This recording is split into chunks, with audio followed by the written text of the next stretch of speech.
there was a groundswell of support for you to become the head coach, as you well know. But you did sign a deal to stay on with Coach Paul Mainieri. So first and foremost, Monty, congratulations. I know you wanted to be a Gamecock, and you'll continue to be one. Yeah, I mean, it really is a blessing. I mean, just the way that everything has worked. I'm just super excited about getting started. Actually, have already gotten started and been working. But I'm really excited about working with Coach Mainieri and the rest of his staff.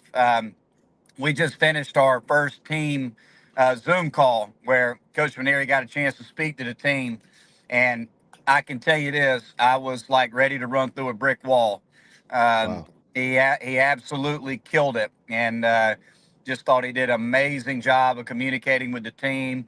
Just his excitement level, but also like the expectations. It was a phenomenal first meeting with the guys. So yeah, we're just all really excited about about the new opportunity and the new journey. And Coach Rooney and I are actively working, already on our needs because we do have some in the transfer portal, and making sure that the new coaching staff connects with the incoming guys and all the guys who are here. Um, but I will say I think it's going to be a great opportunity and a great journey moving forward, and just really looking forward to it.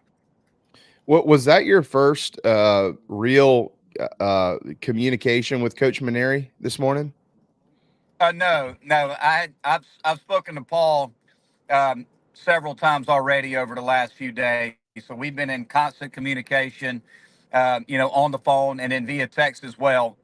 So no, that was not the first time that I had been in contact with him. I have talked. I spent a lot of time with him on the phone here over the last couple of days, just getting to know him better, getting to know the things that are important to him, but also sharing who I am, and really just trying to develop a relationship. Because as you guys know, when you form a coaching staff, you spend a lot of time with those coaches, and you want to make sure that you really get to know each other. Get to know everybody's strengths. What his vision is, how I can help serve him. I think that's critical for me. Being the assistant coach, I have to understand how I can best serve the head coach and the rest of the staff. So we've gotten off to a tremendous start. He has an incredible baseball mind. I mean, we talked for about 2.5 hours the other morning, just about fundamental baseball, what we believe in, how we do it, a lot of the same ideas and same belief system. So I know that once Coach Mainieri gets here and we're able to get the players on campus and get started, it's going to be a great situation for everybody involved. So, Monty, I think in addition to the guys, of course, that are on the team, and that is your priority clearly, and continuing to build that group. I know one thing that has been that my phone has been blown up with over the last 9 or 10 days has been the guys from Gamecocks past, the alumni that have built this program, that love this program, and want to continue to do whatever they can possibly do to help it go win another national championship.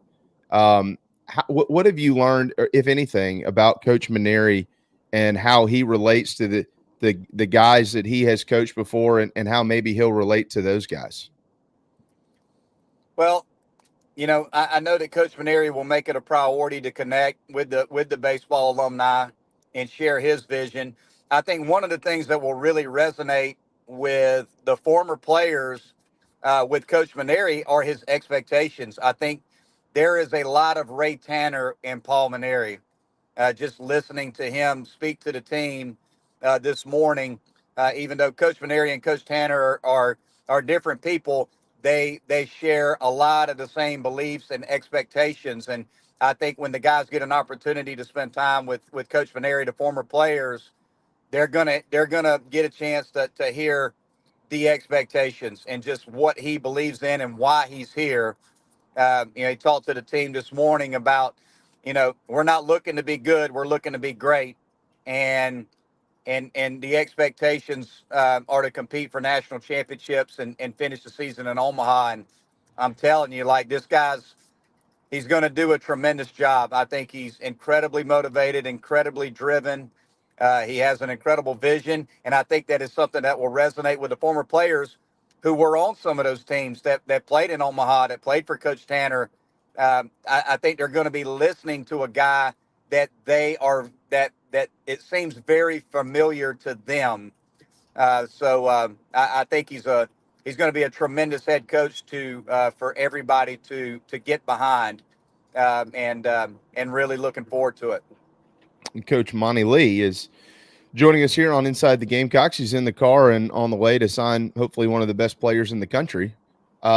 So what's it been like the last 9 or 10 days, Monte, for you? You have, first of all, you need to be incredibly commended for the job you've done to keep this roster intact while you're the interim coach and players didn't know what the future of the program really looked like. You've continued to recruit in the portal and in the JUCO ranks, in the high school ranks. All this stuff got plopped into your lap, and you just kept working and kept working and kept working. So you need a big pat on the back for that, man. But it's been a grind, I'm sure. So what's it been like as you've gotten to this moment now with Coach Mainieri finally being named the head coach? Well, I'll say this: like from the beginning, it was a really tough day, a little over a week ago when Coach Kingston was let go. Look, I know what that experience is like. I've been there as a head coach. Like I know the emotions. I know how hard it is on the players, how hard it is on the staff. But I was given a responsibility, to be the interim head coach and just try to do the very best that I could. And look, it's you never know what's going to happen between now and when the school year starts. But the one thing that I tried to lean on more than anything else is always been my biggest priority, and why I got into coaching is building relationships. So I just leaned on my relationships with the players, and I think that was my primary focus when it came to the transition, is just making sure that I did everything I could to let the guys know that I'm here for them. I'm hoping to stay on board, and everything is going to be okay. Just be patient, have faith, trust that Coach Tanner was going to make a tremendous hire, and I believe he did. And that's really all I try to do, is just lean on the strength of the relationships that I've developed, with the guys that are in this clubhouse over the last 2 years. Just kept my fingers crossed that we'd be able to hold it together the best that we can. Again, there's no guarantees, but as we sit here right now, we're in good shape. But you guys know always the uncertainty of the transfer portal and things of that nature. So I think it's only going to get better based on the meeting that we just had and the guys getting a chance to hear Coach Mainieri and just how, the level of enthusiasm that he has and his expectations. I think it's only going to help us be able to hold this roster together.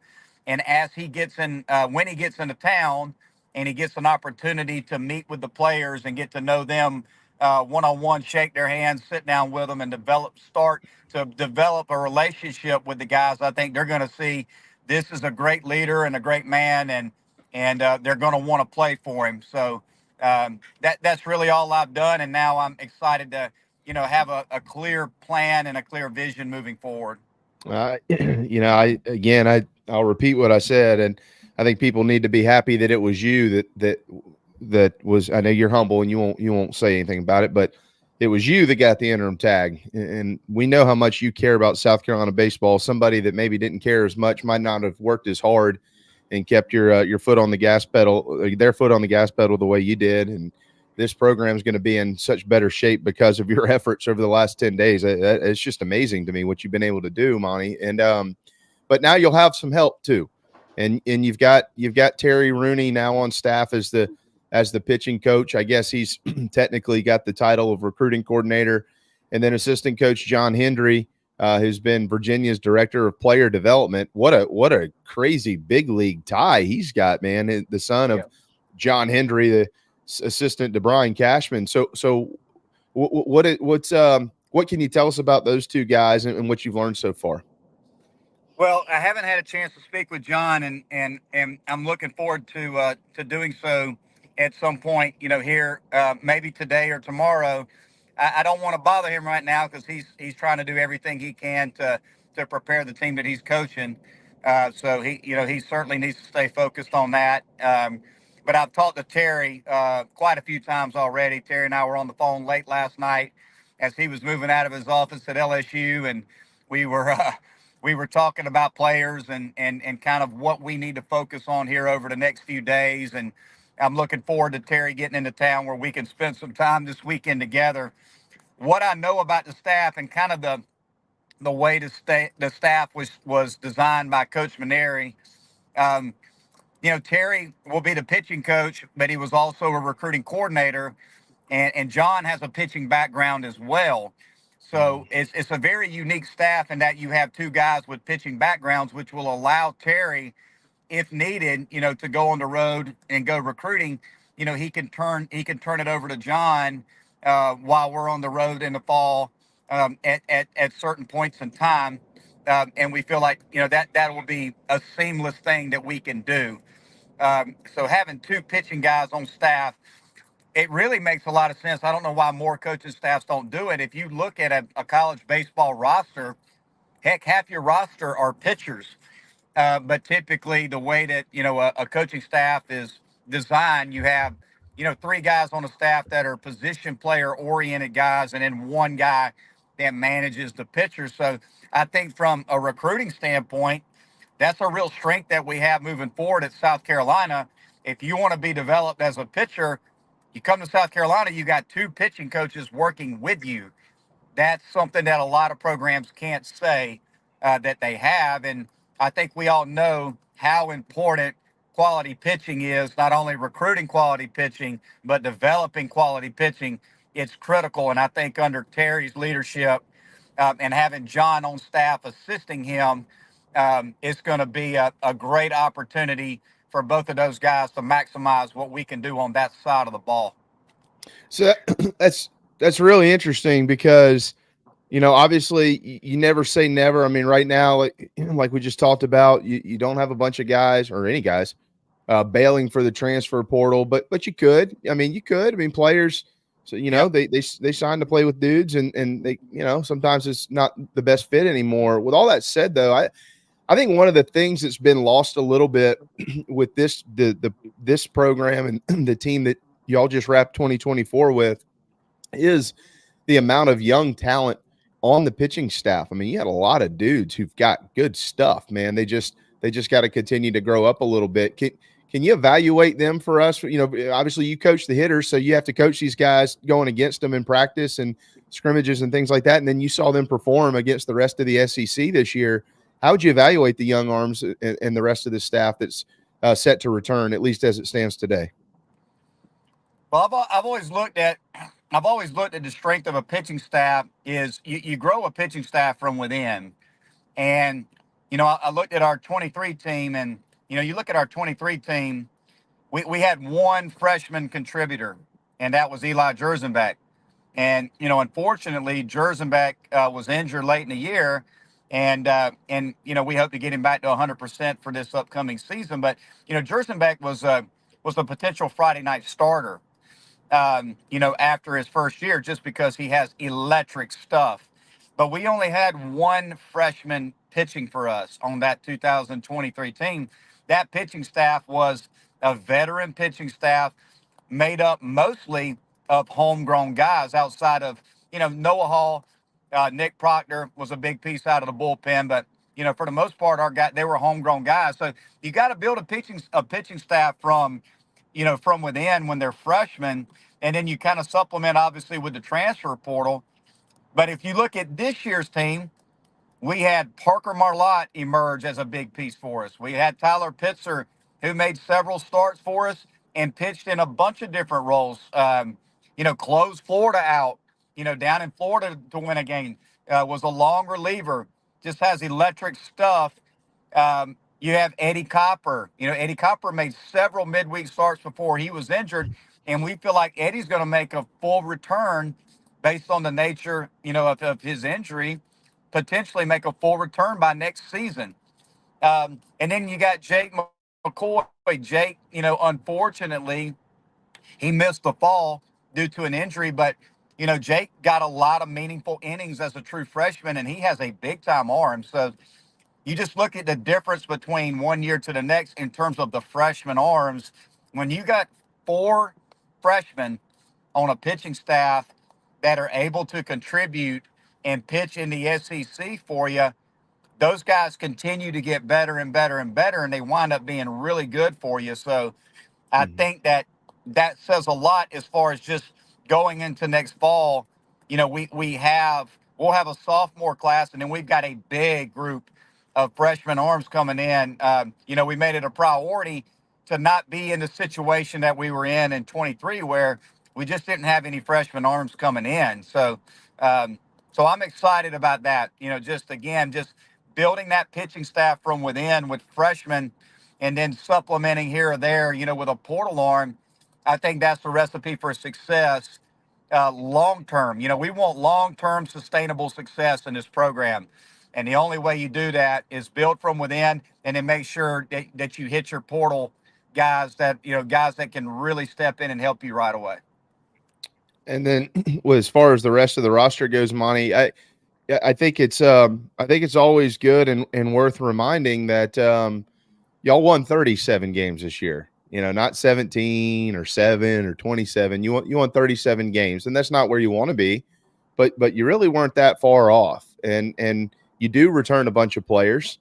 Obviously, it's going to center around Ethan Petrie. We all know that. We know what the offseason is going to look like for him from an expectation standpoint, those type things. But when you look at the group that you've got, not the players you got coming in just yet, we don't even know who those guys are. But the group that you feel like you've got returning, how would you describe that group, their strengths and their weaknesses, and what you'll be focused on over the next few months? Well, I think the strengths of some of those guys is that they've been here for a year, like they know the expectations, and now they get a chance, to get a fresh start with a new head coach. That, sometimes that can re-energize guys a little bit. But we've got young guys that were able to get on the field, and we know the Ethan Petries. We know, Will Tippett, everyday player, will be back. Talmadge LeCroy will be back. Blake Jackson will be back. So I mean, we've got four guys that played a good bit for us that are going to be coming back. The biggest thing for us is who's going to catch. Yeah. Like who's going to replace Cole Messina, because if Cole Messina's not taken by the end of round two, I don't know what's going on in professional baseball. He's one of the best players in the country, and certainly the best catcher in the country.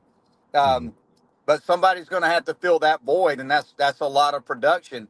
Somebody's going to have to fill that void of Gavin Costas' production. Gavin probably was swinging the bat as good as he had in his whole career when he got hurt. Um, but tremendous, tremendous player, and played an awful lot for the Gamecocks the last 2 years. Parker Nolan played every day at second base. Somebody's going to have to fill that void. Austin Brenling, Dylan Brewer, those two guys played a lot in the outfield for us. Those guys are going to have to fill that void. So, we've got some holes to fill on the offensive side. And one of the things that we wanted to make sure that we did from a recruiting standpoint, we've got some high school guys coming in that are going to be really good players. Um, but we do need to get a few guys out of the portal, who are older and who can hit. Um, so, we've got a good bit of experience back, but what's the Ryan Bakeses that are in the program? What's the next step going to look like for him? What's the next step going to look like for Lee Ellis, like a tremendous athlete? He who got on the field a little bit as a true freshman. Those two guys got on the field a little bit as freshmen. I think for our program to be what we want it to be, those two guys, need to get a little bit better. They're out playing summer ball. They're going to do all the right things. And if they do, now you add a couple guys in the portal that can give you more depth and maybe some more experience, and guys that can really swing the bat. And you got a chance to be pretty good, because we do think our pitching staff has a chance to be a strength of this team going into next year. I think going into this year, we were worried a little bit about the pitching staff because we basically only returned 70 innings from the previous team. So we feel like now we've got to try to shore up some hitters in the portal, and then some of those guys that have been in the program need to get a little bit better, and I think they will, and I think we have a chance to be pretty good. Is Kennedy coming back next year? I didn't include Kennedy just because I think, and look, you don't know, but I think Kennedy will get an opportunity to play professional baseball. Okay. We're talking about a guy that has a track record of hitting and hitting for power. And, when you have that track record, usually those guys get an opportunity to go play. Yeah. Well, I was going to say, if he doesn't, I got an NIL idea. You could sell a bunch of sunglasses around the ballpark, because I don't know how he hits with those things on, man. I did you ever hit with glasses on? Have you ever in your career at all? No, I didn't. But now, back when I played, we had the flip down glasses. Like it was, we're talking about, dude. I mean, it's been, good Lord, man, it's been 25 years since I played. I mean, we didn't have that nice of sunglasses back then. So you couldn't roll out there and hit with the sunglasses I played in. We had the big old Oakleys. Remember the Oakleys? Yeah. So yeah. Nah. I don't know how he did it either. And I also don't know. Kennedy Jones. Kennedy Jones' nickname was Pancake, because that dude could eat more pancakes than anybody I've ever seen. So maybe if Kennedy decides to come back, we can get him an NIL deal, with some sunglasses, and maybe an NIL deal with a pancake house or something to get him to come back. So, I hope Kennedy hears that. He knows I love him, and I'm just picking on him a little bit. Love you, Kennedy. Well, I hope I would love to see. We all want what's best for everybody. If it's the right deal, obviously you got to go play. But gosh, if he could come back, that would be a heck of a piece returning. To the lineup. Yeah. I mean, middle of the order guy that can absolutely, demolish a baseball. I wonder if he eats more pancakes than the amount of fish fillet sandwiches that Smoke used to eat from McDonald's. He would order like 4 of those at a time. I'm like, dude, what are you doing? He loved them. I mean, and it just goes to show you how overrated, my responsibility as a hitting coach really is, when guys like Justice Smoke can eat, 4 fillet of fish sandwiches and just roll over to the field and just, rake SEC pitching. It just goes to show you that a lot of this is God-given, So. I know. All right. Yeah, so the headline is Monte Lee says nutrition not necessarily important in any Nutrition is very much so important. And I have basically exposed 2 really good hitters as eating pancakes and filet of fish sandwiches. So what? That's right. It's unbelievable. Well, you consider what some of the greats used to do in the dugouts, Monty. Pancakes and fish sandwiches aren't so bad. And there's a lot of home runs in those 2 meals. That's right. That's right. To Phil's point, at least we don't look in the dugout and, Monty's not ripping a heater down there like Jim Leland used to do. That's right. Yeah, nobody's ripping the heater. Did that ball leave the yard? It did, Jimmy. It left the yard. Well, I'll be damned. Oh man, that is too funny. Well, Monty, we know you got we know you got so much stuff to do, and really am happy that we could squeeze you in. We just had you last week, and you've just been running crazy. See, look at that. Somebody's listening going, oh, he's about to get off. I'll call now. We've got Cole Messina at noon today. Awesome. What do I need to ask him? What do I not have on the docket that I need to throw at him? Ask him when you get on with him. Ask him, Monty wants you to tell everybody the story of spicy chicken sandwich and tropical grill. Just ask him to tell you, to give everybody an inside look at my hitting lecture that I gave the whole team involving Cole Messina on spicy chicken sandwiches and tropical grill. Okay. All right. That'll be the first thing that I throw at him. We'll see what he says. And also tell him for a guy that can hit a baseball as good as anybody, he cannot shoot at all, because he and I share a passion for the outdoors, and every time the guy goes hunting, he seems to miss. So he can't. The guy cannot. He's a terrible shot. Now he can hit a 95-mile-an-hour fastball, but he can't. He does not. He doesn't know how to use a weapon at all. So he cannot hunt with smoke then, because he will never hear the end of it. Absolutely. Yeah, he's a great kid. I love Cole Messina to death. I'm going to miss him. He's one of my favorites of all time. I'm so happy for him and so proud of him. He was an absolute joy to coach. Oh, I can only imagine. Watching him play, but I don't think he realizes what he did in 2 years as a catcher here. All it takes is asking Landon and Brandon Pack and Griner and some of these guys you ask them their opinion of Cole Messina. It tells you real quick how good of a player he. One of the best that we've ever seen back there, Monty. It's incredible, and he can move. Special athlete, man, no doubt about it. How about his family? I've heard tremendous things about his family. Yeah, Mike and Becky are tremendous people. Very, very supportive. Came to every game. They were great with the other parents. I see them all the time. Obviously at our games, and then with Carson. I'd go down to Somerville all the time. So yeah, Mike and Becky are great people. They were so supportive of the program, and a lot of the other players. Just a tremendous family, tremendous baseball family, and look forward to seeing them for the next few years with little brother coming. Well, Monty, there's a lot of people that are looking forward to seeing you continue to be in the dugout at Founders Park for the next few years. It is with great pride to say congratulations that you will continue to wear that uniform that you love so much. I think down the road we'll talk more about recruiting in this state and things like that, how talented it is. But that you've known it for a long, long time, being the pride of Lugoff. By the way, my kid's teacher is from Lugoff, and you know her, but I'll text you her name. I'm not going to say it. I don't want to say it publicly. We connected the dots like a month ago. I was like, you got to be kidding me.